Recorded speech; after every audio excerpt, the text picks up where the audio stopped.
प्रधानमंत्री नरेंद्र मोदी राज्य और केंद्र सरकारों के प्रमुख के तौर पर 20वें साल में प्रवेश कर गए हैं।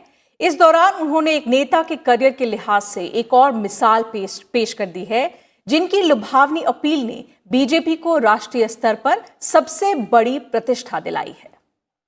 हूँ नरेंद्र दामोदर दास मोदी ईश्वरना नामे सौगंध लઉં છું।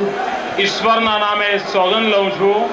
मैं नरेंद्र दामोदर दास मोदी ईश्वर की शपथ लेता हूँ कि विषय संघ के प्रधानमंत्री के रूप में या प्रकट नहीं करूंगा।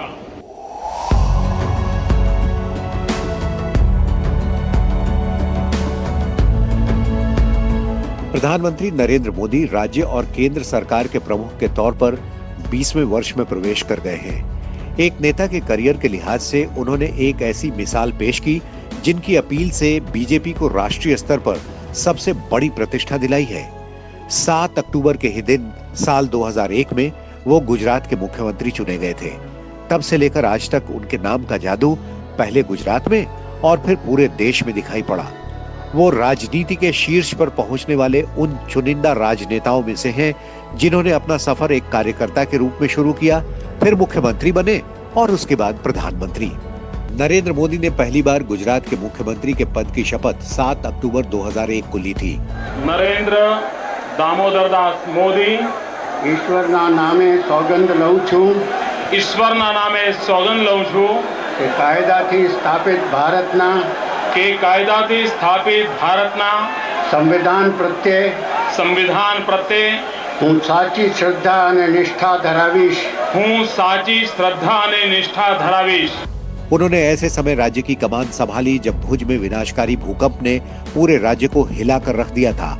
हालांकि वाइब्रेंट गुजरात जैसे नरेंद्र मोदी के कुछ कदमों ने राज्य को फिर से उठ खड़ा होने में पूरी मदद की। गुजरात के मुख्यमंत्री पद पर रहते हुए राज्य को विकास की दिशा में अग्रसर करने वाले नरेंद्र मोदी की छवि एक अनुशासन प्रिय और सख्त प्रशासक की रही है। नरेंद्र मोदी ने 2002 में गुजरात विधानसभा चुनाव की अगुवाई की और उनके नेतृत्व में गुजरात बीजेपी के इतिहास में चुनाव में रिकॉर्ड तोड़ सीटें आई। 2003 में पहले vibrant Gujarat global investors summit का आयोजन किया गया। समिट के दौरान $14 बिलियन के 76 MOU साइन किए गए। वाइब्रेंट गुजरात कार्यक्रम ने निवेशकों को प्रदेश में आकर्षित किया। गुजरात की धरती पर टाटा नैनो का किया स्वागत। कार मैन्युफैक्चरिंग का गुजरात हब बना। नरेंद्र मोदी की कोशिशों का ही असर था कि जल्द ही राज्य अग्रणी राज्यों की श्रेणी में आ गया।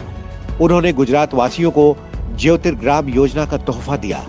साल 2007 में नरेंद्र मोदी के नेतृत्व में पार्टी ने तीसरा विधानसभा चुनाव जीता। इस तरह नरेंद्र मोदी गुजरात के सबसे लंबे समय तक सेवा करने वाले मुख्यमंत्री बने। 2014 के लोकसभा चुनाव से पहले पार्टी ने प्रधानमंत्री पद का उम्मीदवार घोषित किया। गुजरात के विकास मॉडल से होते हुए 21वीं सदी के नए भारत के विकास मॉडल को लेकर नरेंद्र मोदी की परिकल्पना को समर्थन मिला। 2014 का लोकसभा चुनाव बीजेपी के लिए प्रचंड जीत के रूप में सामने आया। पार्टी ने 2014 के लोकसभा चुनाव में रिकॉर्ड 282 सीटों पर विजय पताका फहराई। नरेंद्र मोदी के नेतृत्व में बीजेपी को पहली बार पूर्ण बहुमत मिला। सत्ता में आने के बाद नरेंद्र मोदी ने जनधन योजना, मुद्रा योजना, उज्ज्वला योजना, उजाला योजना, पीएम आवास योजना, भीम UPI योजना, आयुष्मान भारत और पीएम किसान जैसे जन कल्याण कार्यक्रम चलाए। भ्रष्टाचार, काले धन और जाली मुद्रा से लड़ने के लिए डिमोनेटाइजेशन किया गया और डिजिटल लेन देन के लिए भीम UPI लॉन्च किया गया। आर्थिक विकास को गति देने के लिए देश में एक कर प्रणाली GST लागू की गई। 2019 में जनता ने एक बार फिर नरेंद्र मोदी पर विश्वास जताया और प्रचंड बहुमत देकर दोबारा सत्ता सौंपी।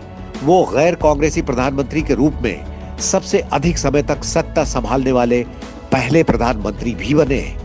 Bureau report, Rajya Sabha TV.